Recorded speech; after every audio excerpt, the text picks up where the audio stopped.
Let the truck!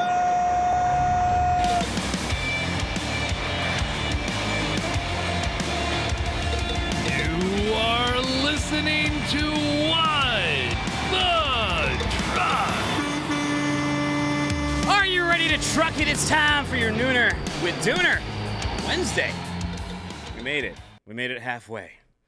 Meet me halfway today. Actually, a lot of you out there in the armpit of Florida, as the news keeps calling it. I don't mean to denigrate you, Florida. It seems like it's a loving term to say that. I don't know. I'm not a Floridian. I know my parents are kind of in the path. They're over in South Carolina. I hope they're doing well. The National Hurricane Center, they said as of 11:30 a.m. this morning, significant impacts from Adelia continue at dangerous storm surge along the Gulf Coast of Florida and damaging winds moving inland. But that's not enough. I reached out to my buddy at Weather Optics, Scott Porcarillo. He is an expert on weather data, weather freight data, and he put together this report for us. So, Scott, tell us what's happening. Everyone, this is Scott Pecorello with Weather Optics, and here is your 90-second forecast on Hurricane Idalia, which is making landfall in Florida right now near Perry, Florida. We're expecting significant impacts to supply chain, logistics, and trucking over the next 48 hours. This is a look at our Business Disruption Index, which forecasts how much interference weather will have on day-to-day business operations. You can see the worst of the impacts are expected right where the storm is making landfall near Tallahassee. We're talking about impacts that could last 7+ days, including road closures, power outages, damage to infrastructure. We'll also see some pretty substantial impacts up towards Georgia and the Carolinas into tonight and tomorrow. Our Road Danger Index, which forecasts how dangerous conditions are for drivers and the potential for delays. We're looking at I-10 and I-75 with significant impacts right now. Through the rest of today, accidents, road closures, that'll scoot up to I-16 overnight tonight and into tomorrow. And then parts of the Carolinas are also expected to see significant impacts like road closures, accidents, flooded roadways tomorrow. Our Power Outage Index, which forecasts the percent of customers that are expected to lose power, you can see 90 to 100% of customers may lose power where the storm is making landfall near Tallahassee and into parts of Georgia. Also substantial power outages into northern Georgia and parts of the Carolinas. We're talking about 40 to 60% of customers losing power over the next 48 hours. Our flood index, which forecasts the level of flooding, you can see the worst of that flooding, again, is near the epicenter of the storm. We're talking about 6 to 10 inches of rainfall, significant flooding that could take days to recede, really substantial storm surge across the Big Bend of Florida. And underrated, we're expecting really significant flooding across parts of South Carolina and into North Carolina as well. Again, flooded roadways, closures, damage to infrastructure. And finally, our Life and Property Index, which is the risk to livelihood and the damage to actual property. Again, the worst of that impact is going to be around Florida, especially near Tallahassee, but really significant impacts still expected for the Carolinas and parts of Georgia. This is your 90-second forecast. To learn more, please go to weatheroptics.co. Thank you, Scott. Speaking of disruptions, we got one on the board over here. If you guys can get my logo on there. I mean, that is a nice-looking backdrop behind me, but not the right one. Anyways, I've gotten texts from a few drivers already. They said, not today, yesterday and the day before, they were saying they stopped at a few stations out in the Florida area, and they were having trouble getting gas. That's probably because they're diverting some of the tankers to the staging areas, the FEMA loads, and that kind of thing. Our own CEO and founder, Craig Fuller, he tweeted this out. Truckers looking for a rate catalyst may get it from Hurricane Adelia. Hurricanes always create spot market opportunities, rate surges, and market chaos. Well, the human and economic toll is devastating. The bigger the hurricane, the bigger the rates. Now, obviously, we hope everybody is safe, but for those of you who are looking for some type of rate catalyst, this may be it. There's going to be disruptions for a while, as Scott said. They're predicting a lot of flooding in this one and a lot of power outages. Again, button down, be safe. Coming up today on the show, we're going to find out why did Teamsters allow 22,000 union jobs to vanish. FreightWaves' Rachel Premack is coming on. She's going to talk about if labor and unions are winning, what the heck happened to yellow? AIT Worldwide's Greg Weagle's here. He's going to talk about peak season. He's going to alert us to supply chain disruptions on the horizon, and he shares the impact nearshoring has had on trucking. Trucker Tricky Mick, he hauls cars and drops bars. We'll take a look at the life of a car hauling music producer. And Justin Martin, he's going to talk about a 100-truck carrier that was allowed to operate for USPS without insurance. This company ended up killing 5 people. One of their drivers got into an accident. They found out that 100 trucks by UPS did not have insurance. It took them like months to get this carrier off there. Justin used to work for USPS. I'll find out how such a and oversight can happen. Mitchell Gold and Bob Williams had a big shutdown. They're a furniture company in North Carolina. Driver shortage narrative violations, living in a mansion on 18 wheels. What happened to the on-deck thing? There it is. Living on a mansion on 18 wheels and delivery instructions gone wrong. They put that up there so they can hide me reading my own notes. Not like I don't know who's up here, but don't expose me, boys.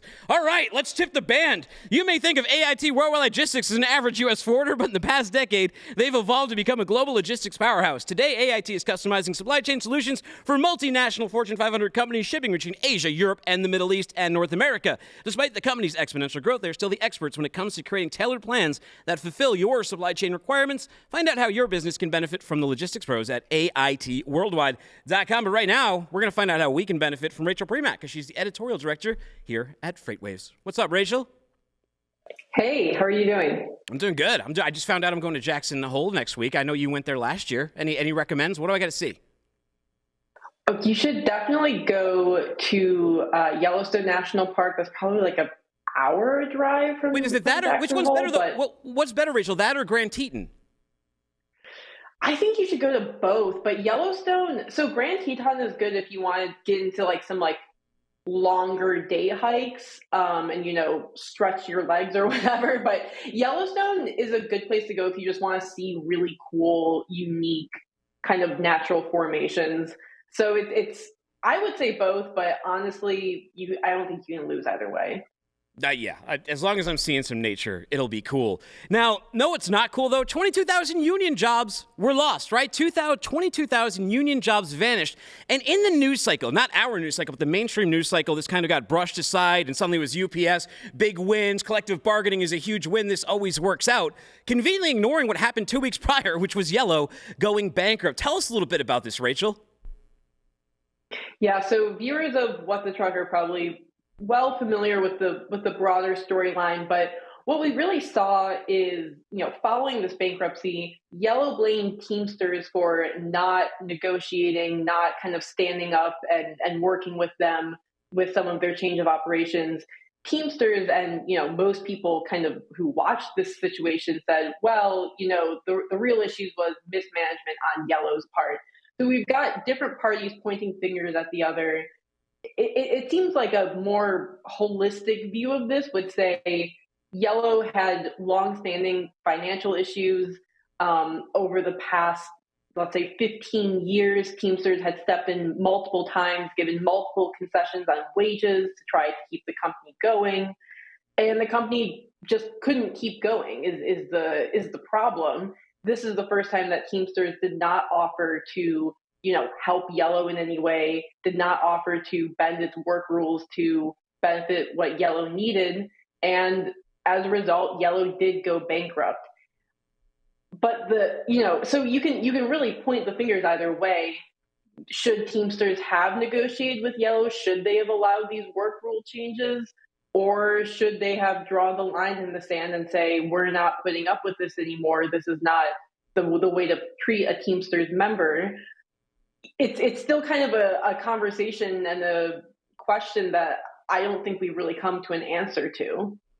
President Biden tweeted, and this is from last week. He said, our economy works best when employers and employees come to the bargaining table as equals to make a business run better and improve employees' lives. Collective bargaining works. And he's responding to the Associated Press report that the union representing 340,000 UPS workers says its members voted to approve a new contract. But that's sort of what I'm talking about. Like, we're just rushing right past what happened with Yellow here. Does collective bargaining work? Because it clearly doesn't always work. Well, if from Yellow's standpoint, they would see that and say, well, Teamsters didn't negotiate or bargain with us at all. So maybe collective bargaining would have worked if they decided to bargain with us. Teamsters would say, well, you should have just stuck to the 2019 working agreement and waited till 2023 to begin bargaining and negotiating on a new work contract. So it's almost like they never actually got to the table this year to collective bargain and to kind of make the next step on these things. They didn't offer, Teamsters didn't offer or make clear to its members that there was this potential $11 an hour wage increase that Yellow was offering. On the other hand, when I've talked to Yellow employees, a lot of them have said a lot of them have actually pinned the blame on Yellow management for the company's failure rather than, the more recent debacle with Teamsters. I think, but kind of going back to what you were talking about, it is really interesting that we do see more broadly a lot of celebration that, unions are back, that, UPS had this amazing bargain, that UAW leadership is very strong and looking to secure a really good working agreement with its employees. We've got the Hollywood writers and actors on strike. We've got Americans telling Gallup that they have their strongest opinion of unions in decades. But when you look at examples like Yellow or even the railroad workers last year, it doesn't seem like this union comeback is really benefiting a lot of folks in the logistics sphere for right now. Well, yeah, I got to ask you something though. So Yellow said it has this restructuring program. It would save the company. Everyone else is saying that, or outsiders are saying that won't happen. Any movement there? This company is dead, right? So right now we're kind of seeing a bidding war for Yellow's trucks and terminals. Old Dominion and Estes have both submitted bids well over $1 billion. So it's interesting because, we do see two strong Teamsters LTL companies, T-Force Freight as well as ABF. One might think, okay, with the departure of Yellow, a lot of these companies that would only work with other union truck drivers, we would see T-Force and ABF really step up and be able to grow and flourish more, or even, potentially another trucking company be able to get organized under Teamsters. I do find it interesting that neither company has, put forward those $1 billion plus bids on the remaining Teamsters assets. That indicates to me that where LTL is growing fastest is actually on that non-union side.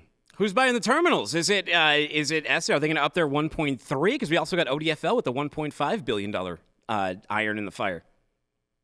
It's still, right now, ODFL does have that highest bid, but we'll see. We'll see.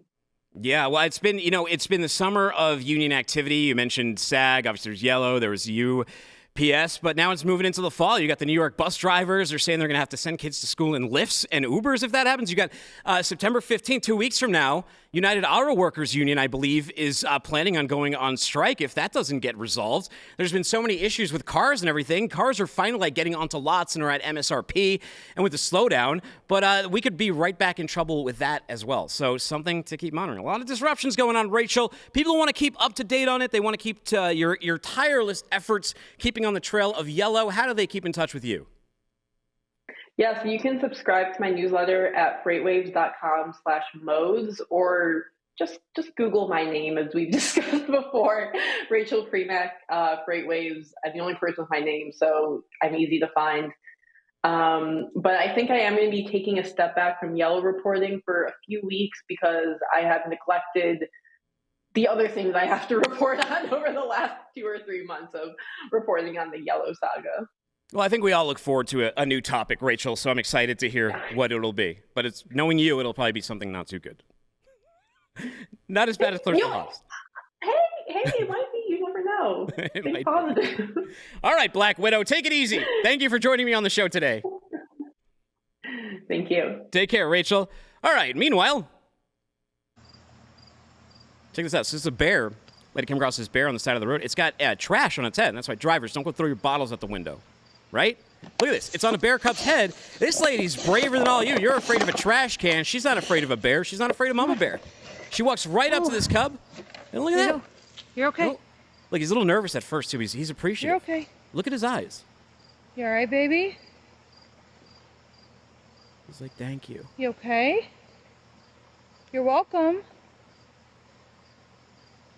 You okay?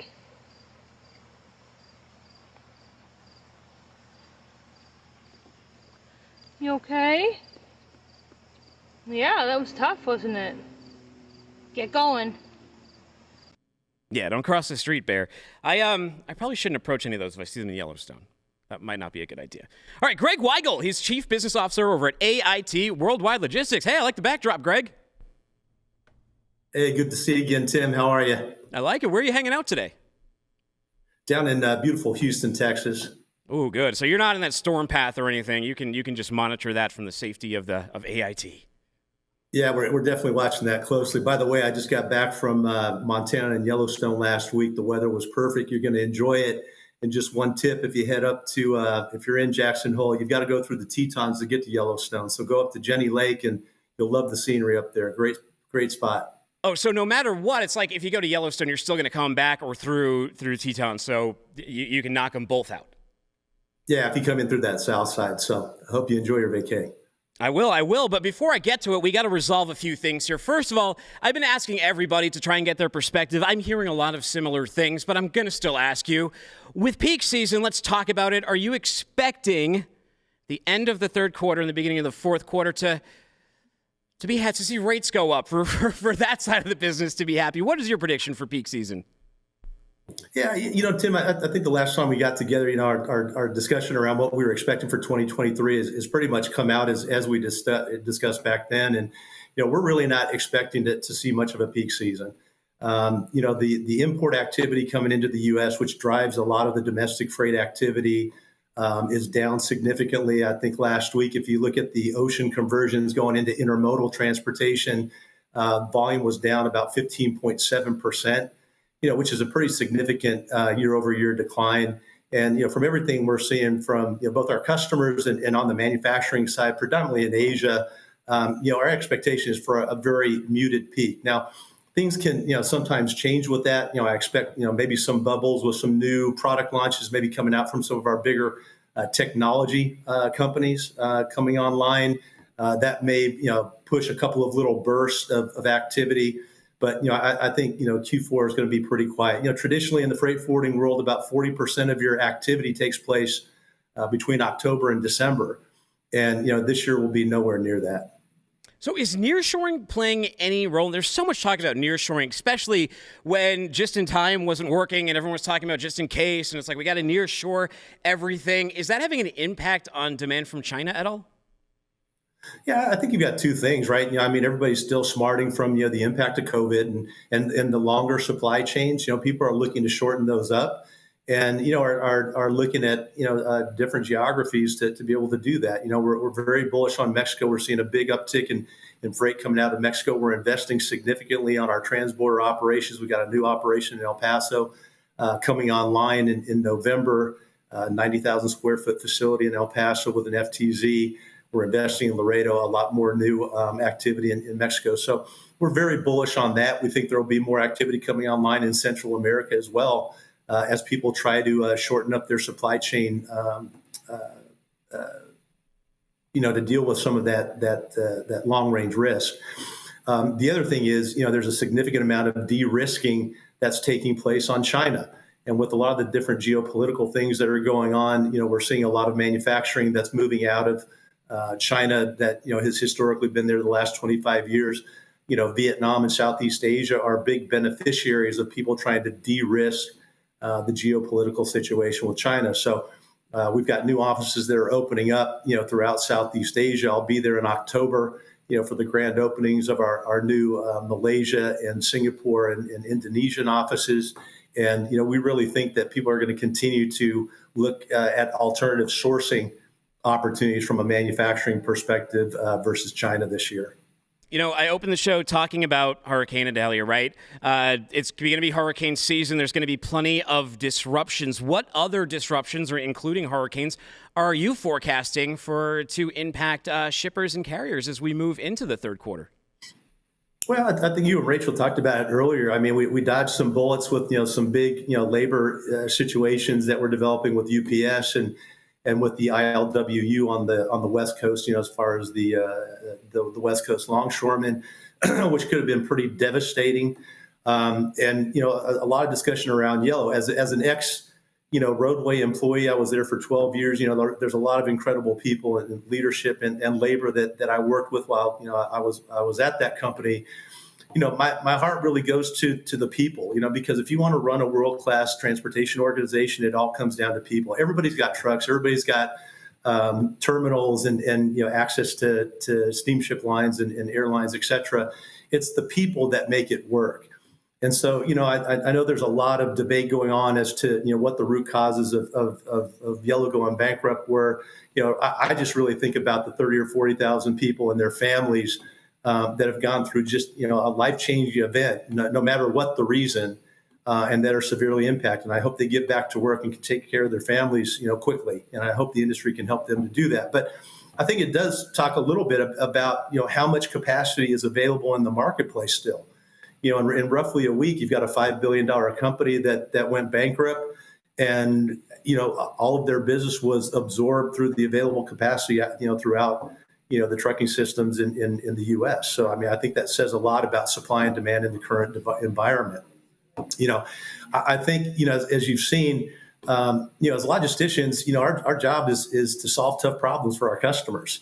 And, you see what's going on with the Panama Canal right now and some of the things going on with the drought. Nobody would have forecasted that. We just always have to stay on our toes, relative to sharing information. I think that's what you and the team do over on your side so well, is informing people and keeping people abreast of the market. And that's really our key focus as well. So, I think we've dodged some bullets, but, I definitely think the consolidation in the North American marketplace is going to continue. Particularly as people start to make some tough decisions with cost after the glut of COVID is over. We're kind of, the marketplace has changed 180 degrees.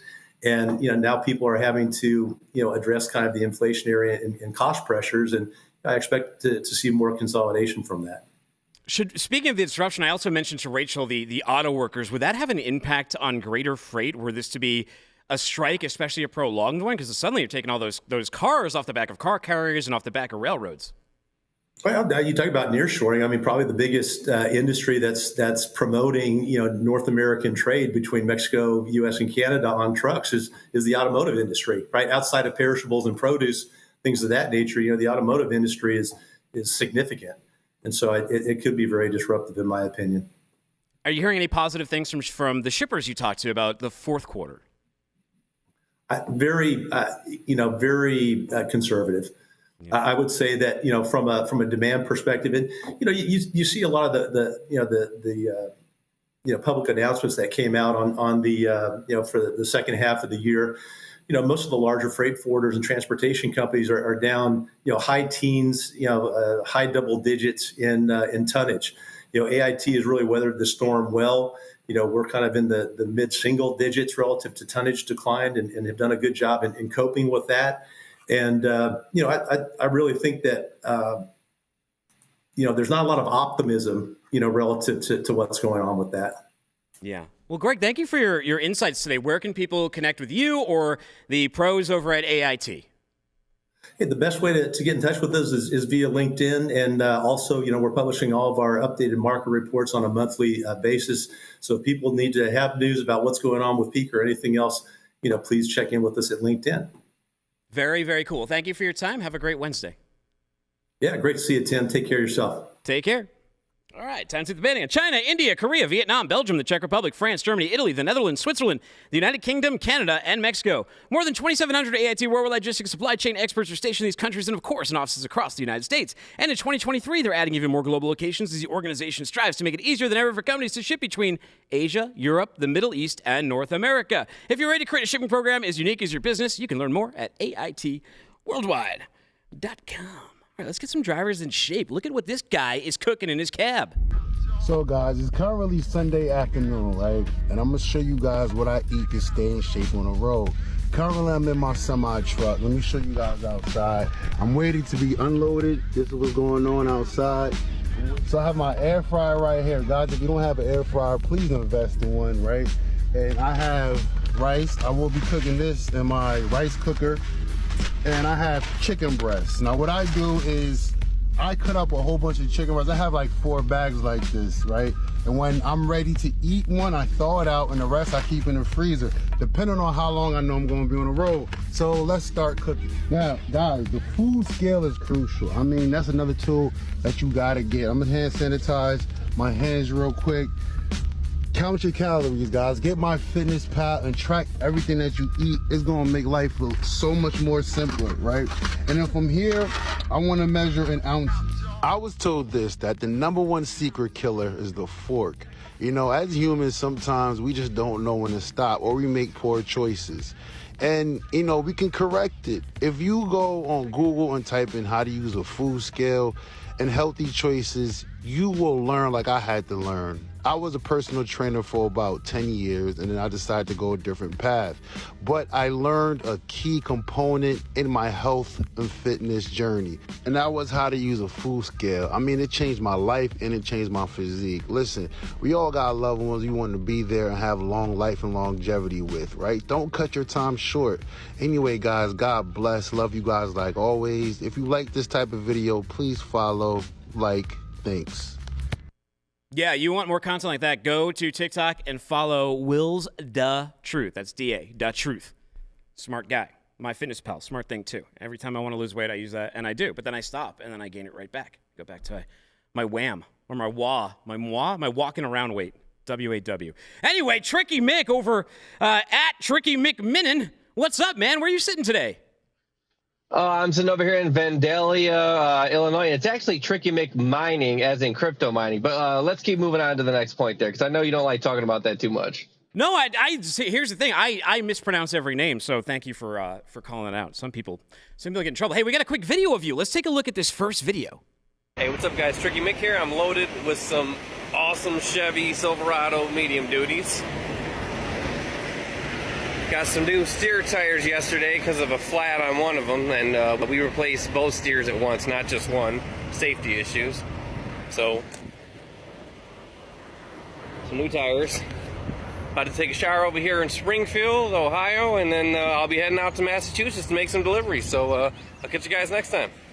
Wow, Tricky Mick heading to the Commonwealth, man. How long you been hauling cars for?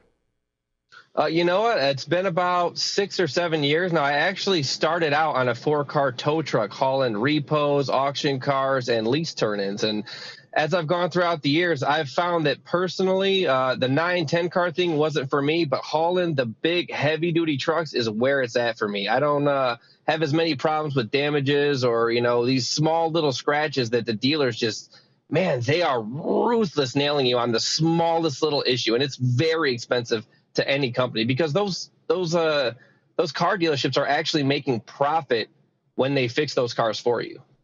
You ever have to repo a car yourself? You ever get any situations doing that? I've picked up one, and it wasn't too terrible. They let the battery die on purpose, so I did have to push it down to the street. They wouldn't let me pull into the driveway, but you know, I never had no issues with that. But a friend of mine at the same company actually had his knee shot out by somebody, so it can definitely be dangerous. Wow, and they don't let you like go strapped, do they? You're not allowed to carry like a gun or something going into there, like a taser. Well, you're not supposed to, but I mean, you know, it's America, and we kind of do what we want here in this country sometimes. And, you know, I believe in the Second Amendment personally, and I don't think there's any reason that anyone shouldn't be allowed to carry. You know, this topic comes up a lot because there's been a lot of like Amazon truck hijackings and delivery driver muggings. And it's like, hey, we need to be able to protect ourselves. And, you know, the stance of most companies is you can't. We don't want the liability. But you, the individual who is out there, has to be like, oh, I don't want the liability of a bullet in my head. You know? Oh, absolutely. And it's sad. You go into some cities, they have DAs that don't want to put people in jail for long. They don't want to enforce the laws a lot. And then, you know, I just feel bad for the people that have to constantly go in these cities and tolerate, you know, the lawlessness that exists. And that's why I'm actually over the road. You know, I was a local driver for many years, and, you know, it's like being in Mario Kart, but with a semi truck when you're driving around these cities. That's just how it is. Wow. So what do you use as your blue shell? Probably the horn. No, actually, it's speed. You hit the brake, you slow down, you give them space, and, you know, let them know that you're not trying to cut them off. You're not trying to cause them delay. But as a matter of fact, it is. You know, some of us are speed limited, like prime trucks are stuck at 62 if they're company. My truck is stuck at 68, you know, and sometimes you're trying to pass somebody up, and they can actually go faster. So as soon as you try passing them up, they decide to hammer down and you get stuck behind them again. And it's just this battle to get in front of somebody for no reason. Interesting. Let's see your truck getting loaded. I think we got a clip of that. And tell us, what are we looking at here? What's going on? Here's another interesting load.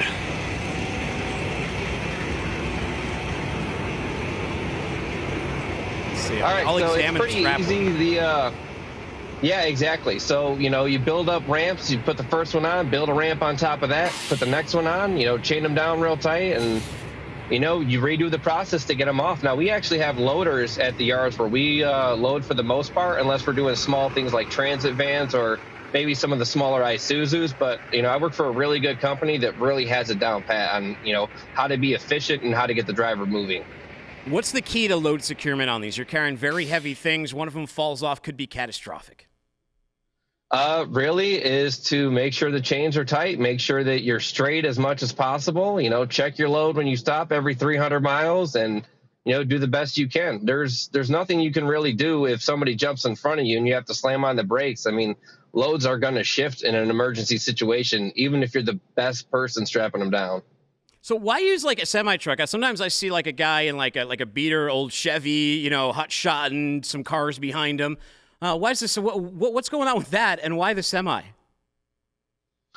Well, I think that some people are, if you're hot shotting, you might not be under the same exact rules as somebody, with the CDLA. And, I hate to say it, but some people are kind of skirting the rules here and there. And, if you're in a dually like that, you're not even legal to sleep in it because of the width of the cab. But, we're kind of in an area where DOT doesn't seem to be stopping some people and they stop other ones for some reason. Ugh.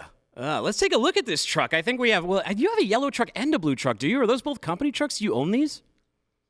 No, I'm in the yellow truck now. I used to drive that one. That was a lease truck. I didn't, that's what I was talking about, where it wasn't the best scenario for me. Now, having an 80-foot car hauler with 6-foot overhang on the front and another 6 or 7 feet overhang on the back was not the best situation for me. So during the lease operation that I did, I was, brought firsthand to how much these damages can cost. So I had a Grand Wagoneer with about 6-7 feet overhang in the back through a little town in Indiana. I scraped a brand new Honda Odyssey, and that was about all she wrote for me hauling cars like that. And, mistakes do happen, but at the end of the day, that is just not the position for me to be, hauling with 6 feet overhang in the back through these little church towns.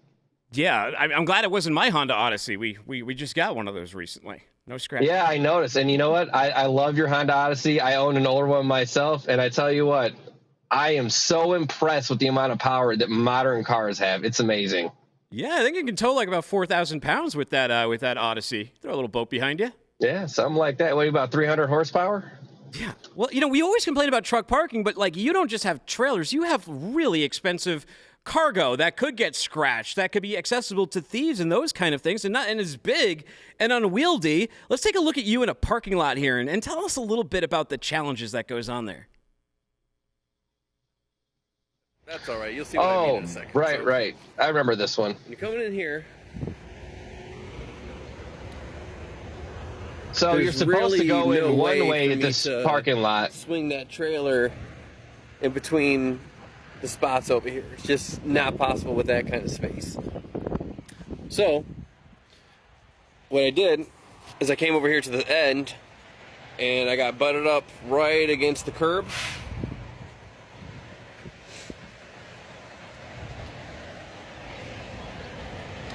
So I pulled all the way forward as much as I could, got up against it, forward, back a few times, and as you can see, good to go. Plenty of swing room for other trucks to get in, shouldn't be no issues. All right, check next time and let's see how it's going. So you probably have to be really mindful of finding parking with the kind of loads you have. Yeah, absolutely. Interesting story about that day. I woke up and there were 3 trucks to my right and another truck trying to come in the wrong way.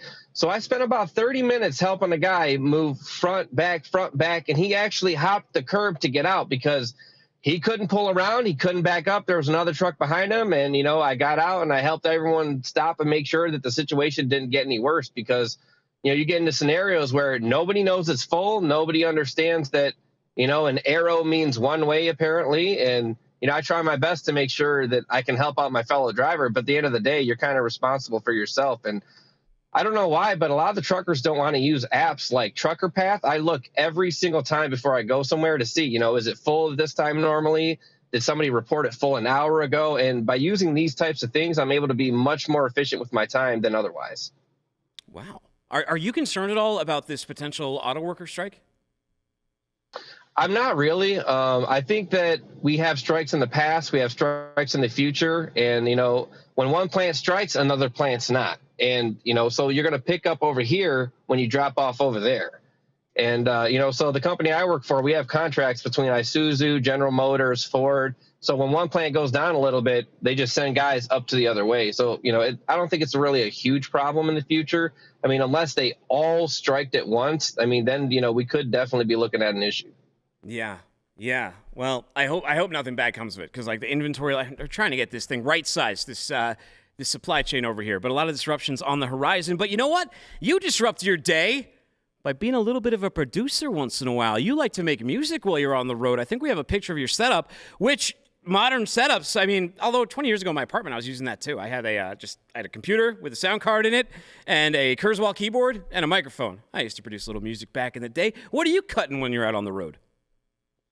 Well, you know what? I'm just making some hard rock, heavy metal type of stuff. And, I actually produced a song from my band Roast from the Ashes called Fancy Pants, using that exact setup and just a guitar. It's amazing what you can do with a very minimal amount of setup. I mean, that setup right there is probably $200 plus a guitar, maybe $500, with a digital audio workstation to get you rolling. And it's really, really easy to get started in that kind of stuff. Man, I think we have a clip of one of your tracks.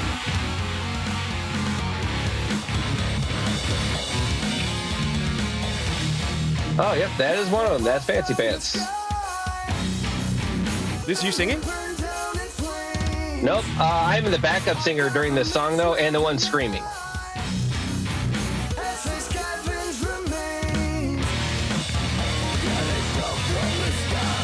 is my kind of... That's me. That's you? Yeah, screaming there. Give me a scream. They fell from the sky! They fell from the sky and they died! I love it, man. How long you been? So is this like? Is this a dream of yours? Do you want to get out of like the cup and out of the truck and on the stage, or is this just like, you know what? Man. I got hours of service and I got time to produce. It's more like me and a good friend, when we started playing music, 6 or 7 years ago, we found that, man, when me and him get together, it's just perfect. And, I play drums, guitar, bass, and I sing. And, when me and him get together, it's just that perfect mix. And we actually produced a album called We Won't Give Up that, you can get on Spotify, iTunes, YouTube, anywhere that music is sold. And it's actually free to listen on YouTube or put into any of your videos or anything like that, just so that other people can enjoy and listen. Now, I've been on stage quite a few times. I've even played at Harpo's Concert Theater in Detroit, and I've really loved being on stage. But as I've gotten older, you realize as much as you want to play music and as much as you want to be famous, you have to feed yourself, and I started having kids, so I'm going to get back into making music, but, I definitely had to take a break and, figure out, the lifestyle and how things work like that, because you can't just live that rock star life when you don't have the rock star money. That's for sure. No. I got a little bit of rock star money. You said you started this saying that I hate crypto, but that's not true. That must have been somebody else. Like, I think it's incredibly risky. I don't make a ton of bets in crypto, but in 2021, there was something called Dogecoin swapping around in February. It went on like this tear, and I made like $25,000 in it. That was towards the down payment of my house. So I owe part of my house to Dogecoin, man. So I don't totally hate crypto. Oh, that's pretty cool. You know what? That's actually how I got into cryptocurrency myself. And my brother showed me Dogecoin. I started checking out, what crypto mining is about, what blockchains are, and I started mining Ethereum, and, it split into Ethereum and Ethereum Classic. But long story short, there was a month there where I made more money crypto mining than I did actually driving a semi truck. So it really opened my eyes. And then I started my own NFT collection called ETC Frog B, where we do the same thing for other people, so they don't have to spend, $1,000 or $2,000 of their own money on it. And, we find hosting services, and, we just are trying to build really a classic brand like Ninja Turtles or Power Rangers, with crypto mining involved, just a real entertainment crypto mining company. And that's just really what I'm trying to build, with the money here, driving a truck. And I'm about a month away from qualifying for the lease purchase program to get into another truck again. Interesting. So if you were a Power Ranger, what color Ranger would you be? Oh, definitely the Green Ranger. I thought so. I thought so with the frog. I thought you nailed it there. Now, so we're out of time, but people who want to follow your journey, they want to connect with you on Freight Twitter, or they want to listen to your music, or they're interested in some NFTs. Where do I send them to? Well, you can find me on Twitter at Tricky McMinen or ETC Frog B, or you can find the band for Rose from the Ashes anywhere that music's sold. It's real easy to find me, and I always answer back. Well, very cool. Hey, you have a great day, and thank you so much for introducing yourself to us. You too. It was great seeing you. And you know what? That shirt is amazing. I love it. So it's from a company called Cavity Colors. This is just their merch drop. They just did a Maximum Overdrive merch drop. They have a few different designs and a bunch of different shirts. Go check them out. Good company. Will do. Thank you, sir, and have a great day. Take it easy. All right. Elsewhere. They're loaded onto a multi-level transport tractor. A dig and snag mechanism allows for fast carrot uprooting.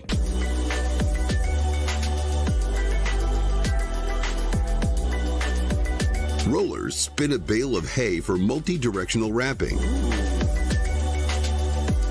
I kind of want that to do that to me. Spinach is clipped and sent up a belt for human packaging.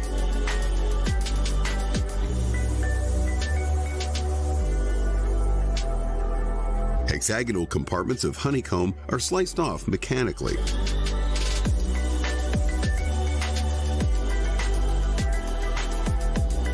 Industrially harvested.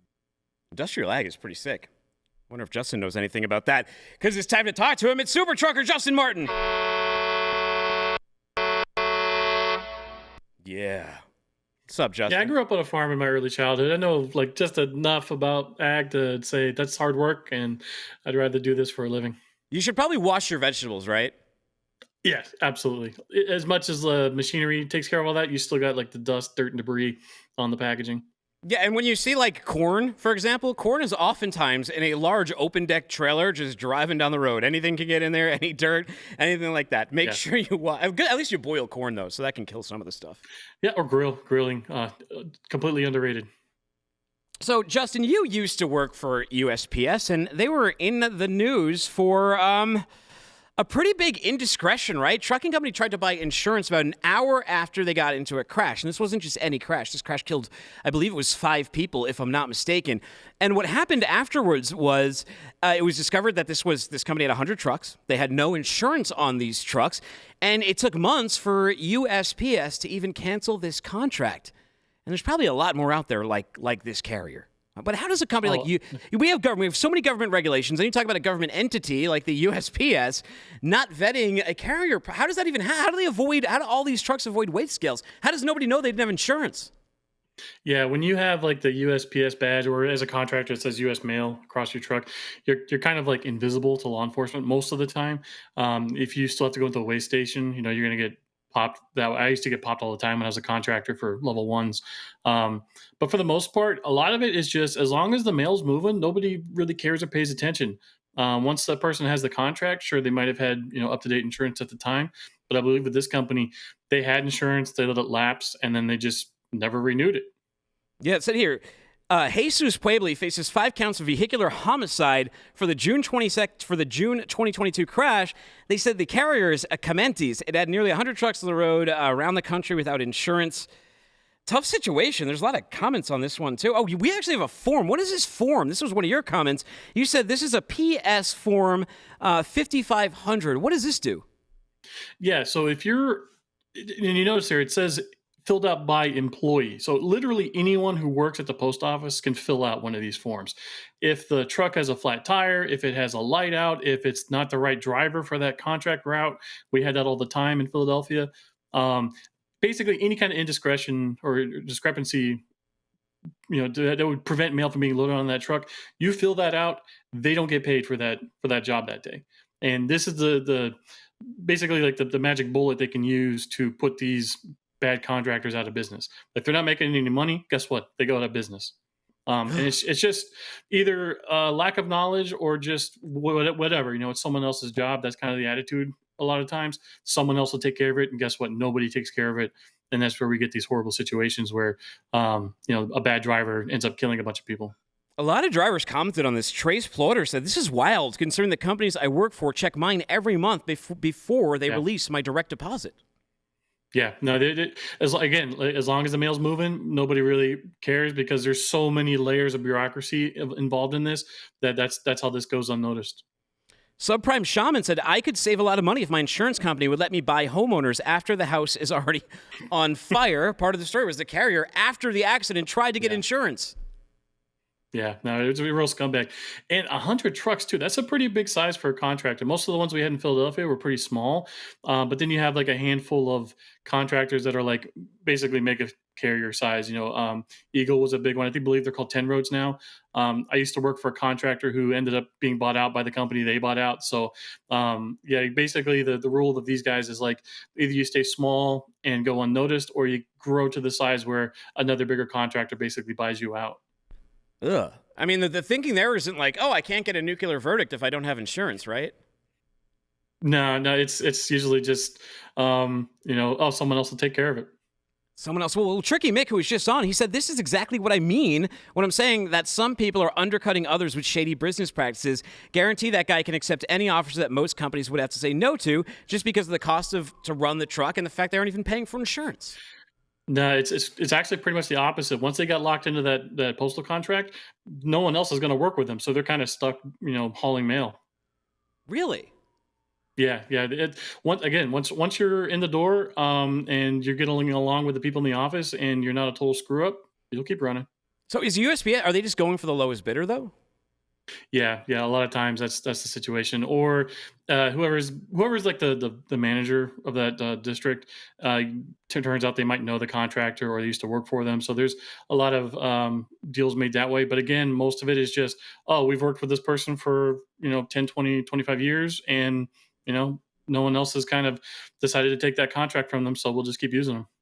Wow. Well, I mean, if he's not paying insurance though, he's able to undercut people in that way to get the contract in the first place. Yeah. Well, in the route, in the contract, it'll say like what the drivers are supposed to be paid. So if the drivers aren't paying attention to those contracts, they might be getting underpaid as well through that, and they can file a grievance and get paid. Ugh, man. Let's talk about shutdowns for a minute here. We have a video of a driver who showed up at work and he saw this. Well, here you have it for Metro Gold employees. Worked here for years. Worked yesterday. Had 41 hours this week. Here's what you got to look forward to coming into Monday morning. Metro Gold and Bob Williams has recently and unexpectedly learned that we are unable to continue our business operations. Any Metro Gold Bob Williams employees that are located at the following should not report to work as of Monday, August 28th.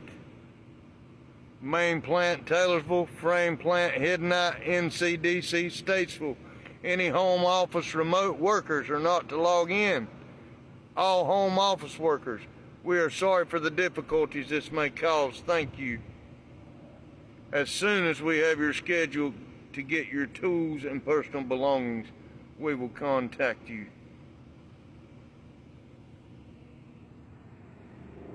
Rough.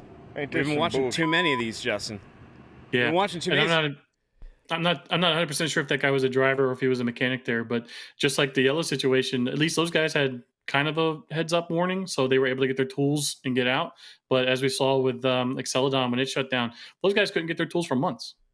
Yeah, but with this one here, like Warren Tracker 2.0, they said they filed a WARN Act. It's going to lay off 533 people, but they shut abruptly. You're supposed to give 30 days notice, if I understand correctly, with a WARN Act. So I don't know if this is in any type of compliance unless they're getting paid through the next month. They're just not supposed to report.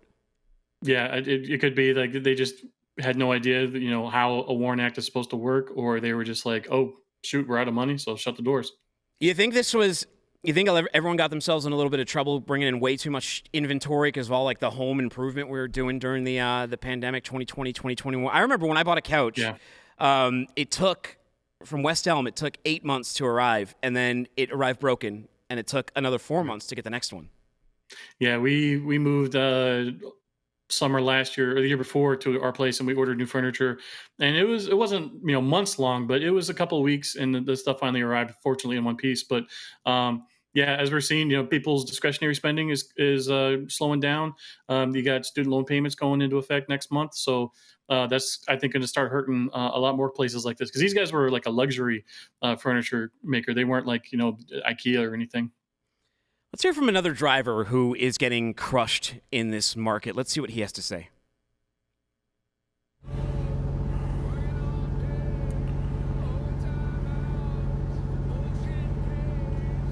Yeah, I'm about to have a nervous breakdown, and I don't even know where to begin with this story. It definitely started off when I got my authority. Trucking just absolutely fell apart for me. And then I go lease on to a company, and right off the bat, a Swift driver backs into my truck and rips the whole front end off. And it was in the shop for 5.5 months, parts on back order. And then I go back to Prime, thinking everything's all peaches and cream because I was making money over there. I ain't make a dime. It was just an absolute nightmare over there. I didn't make a dime that whole 5 months. And I'm thinking I got lawyers for downtime, and I got absolutely screwed over on that. And then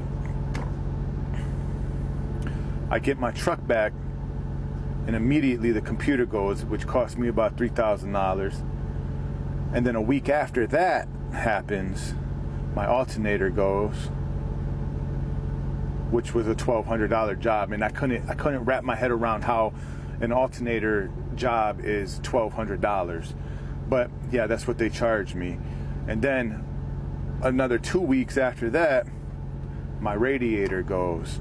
So that was $4,500 because of the towing bill and the radiator and all that. And so here we are, 45, 1,200. That's 5,700 plus 3,000. That's $8,700 within a month that I don't have, and 5 months downtime. That check basically paid for all that. And it was supposed to buy me an embroidery machine so I could start my embroidery business. And now, guess what? My truck right now, the transmission is slipping like crazy right now. I don't have any money for this shit. I don't know what the I'm gonna do. I don't know how I'm gonna earn money. I don't have my embroidery machine. My truck is down. I don't know what else to do right now.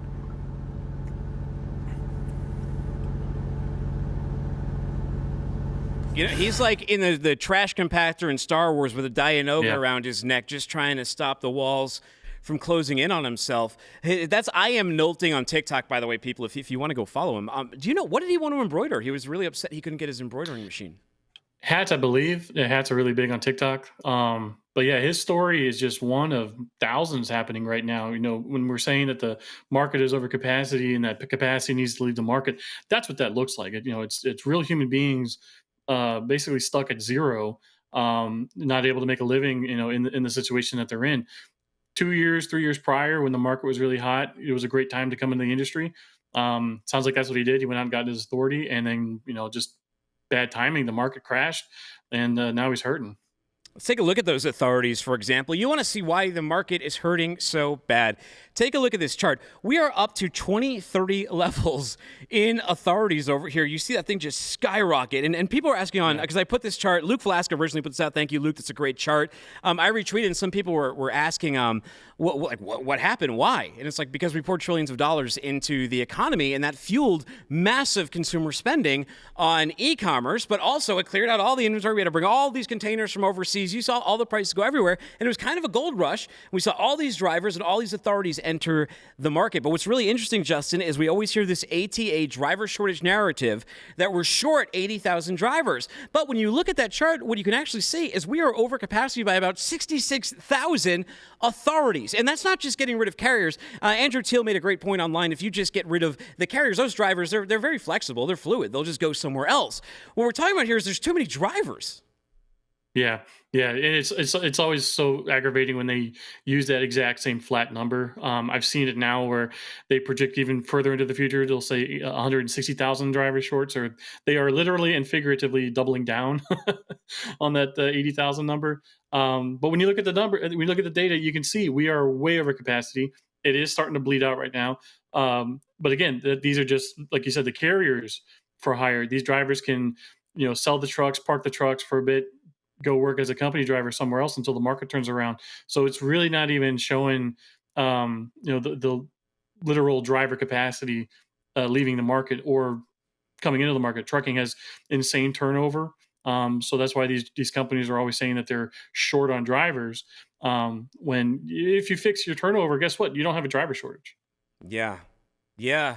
Although we need some to turn over and leave. There's just been so much of an influx, and that's why drivers go so nuts when they talk about all these sort of like government subsidies for building up programs and everything. They see it as a grift, and that chart sort of exposes what is going on there. And the result in that is you can look at spot rates right now.